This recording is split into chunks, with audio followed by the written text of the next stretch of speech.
నేనే మార్గము సత్యము జీవమనై ఉన్నానని చెప్పిన యేసుక్రీస్తు మూడవదిగా నేను జీవమనై ఉన్నానని దేవుని యొక్క వాక్యంలో మనం చూస్తున్నాం.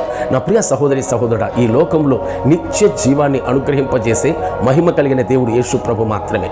ఈ లోకంలో మానవుడు అనుకుంటున్నాడు, ఎంత 30, 40, 50, 60, 70, 100 సంవత్సరాలు జీవిస్తాం, ఆ తర్వాత ఏదో ఒక రోజు మనం మరణిస్తామని చెప్పి అందరికీ తెలుసు.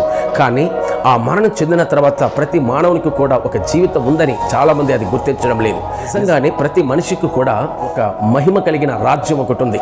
అందుకే మనందరికీ తెలుసు, పరలోకం నరకం అని అంటూ ఉంటాం, స్వర్గం నరకం అని అంటూ ఉంటాం.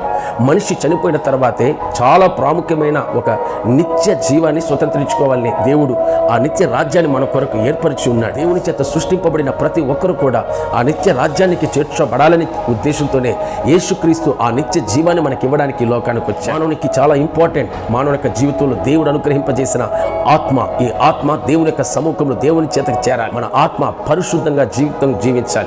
అప్పుడే ఈ ఆత్మ మహిమ కలిగిన దేవుని రాజ్యంలో చేర్చబడుతుంది. దావీదు భక్తుడు అంటున్నాడు, మానవుడు పుట్టుకతోనే పాపంలోనే పుడుతున్నాడని చెప్పి బైబిల్లో మనం చూస్తూ ఉన్నాం. అంటే మానవుని యొక్క పుట్టికే పాపంలోనే పుడుతూ ఉన్నాం. అలాంటప్పుడు ఆ పాపంలో ఉన్న వ్యక్తి పాపంలోనే జీవిస్తే అతను ఎలా ఆ స్వర్గానికి, ఆ పరలోకానికి చేరగలడు? చేరలేడు. అందుకే యేసు ప్రభు అనుకున్నాడు, పాపంలో ఉన్న వ్యక్తికి పాపం నుంచి ఒక విముక్తి కలగాలి అన్న ఉద్దేశంతోనే దైవ కుమారుడుగా ఉన్న క్రీస్తు యేసు ఈ లోకానికి మానవుడిగా పుట్టాడు.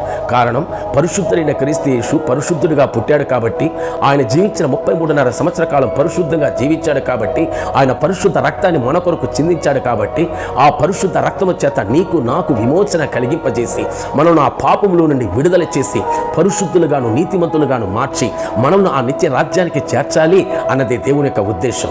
అందుకే యేసుక్రీస్తు కన్యక గర్భవతి పరిశుద్ధుడిగా పుట్టెను అని చెప్పి దేవుని యొక్క వాక్యంలో మనం చూస్తున్నాం.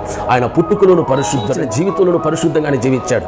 ఎస్పెషల్లీ 33.5 సంవత్సర కాలం ఏ పాపము చేయని పరిశుద్ధుడుగా, నాలో పాపమున్నదని మీలో ఎవరైనా రూపించగలరా అని చెప్పి సవాలు విసిరినంతగా పరిశుద్ధంగా జీవించాడు. ఆశీర్వాదకరంగా మహిమగా మన కొరకు తన ప్రాణం పెట్టాడు. ఆ దైవం మీతో మాట్లాడుతూ ఉన్నాడు. ఆయన రక్తము చేత మాత్రమే మానవునికి పాప విమోచన కలుగుతుంది. భూలోకంలో అనేక విధాల ఎన్నో గ్రంథాలు ఉన్నాయి.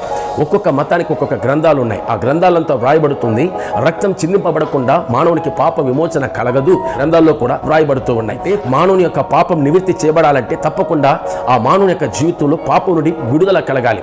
ఆ విడుదల కలగాలంటే పరిశుద్ధమైన రక్తం చిందించబడాలి.